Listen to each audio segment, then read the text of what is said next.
Today, I hope to discuss the structure of the paper and expected answers for the questions given in the GCE O level English language paper. Well, as you know, this question paper is divided into two parts as part 1 and part 2. In the first part, you get 8 tests and it carries 40 marks. Therefore, you have to get 5 marks for a particular test and 5 into 8.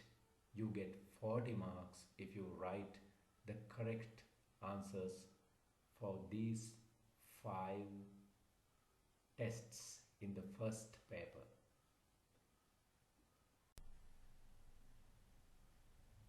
This question tests your knowledge in parts of speech. Sometimes we call them word classes. Anyway, your ability to use the words that you know in real life situations is required in answering this question. Usually, conversations from day-to-day life situations are taken in this test to assess your knowledge in vocabulary. To make this test very easy and encouraging for you to start your question paper, the examiners have provided you with picture clues. Therefore, you can study the pictures and select the correct words to be filled in the blanks. In this example, all words that you have to select are nouns, but it doesn't mean you will always get only nouns to be selected to fill in the blanks under this test at the examination. Therefore, you have to study words and their classes or parts of speech when you study new words very carefully. Sometimes you have to use a dictionary to know the correct word class.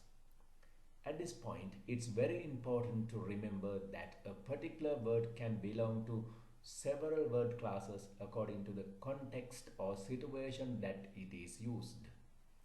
It means a noun in a certain sentence can be a verb in another sentence. For example, when you say, I read a book, the word book is a noun because it is the object of that sentence.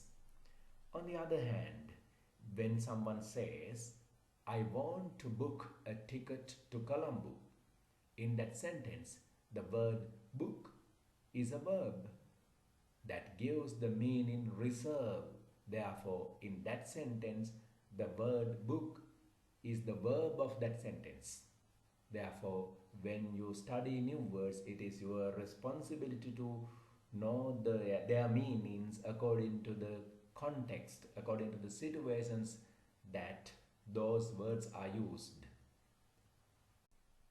To fill the first blank, we have to understand the first conversation. In this conversation, Alex speaks with two people, Jane and John. So he says, hey Jane, John, there is something in the park. Now, you can look at the first picture. The first picture contains singers, some players of instruments, musical instruments are played by them. Therefore, according to the given words, option A is match, option B is meeting, option C is clinic, option D is musical show. So with these picture clues, we can identify that the most suitable option is musical show. Therefore, your correct answer should be letter D. In this way, you can fill the rest of the answers also. According to the above instructions, now you have to study the pictures given in this test very carefully in order to fill in the blanks with correct words.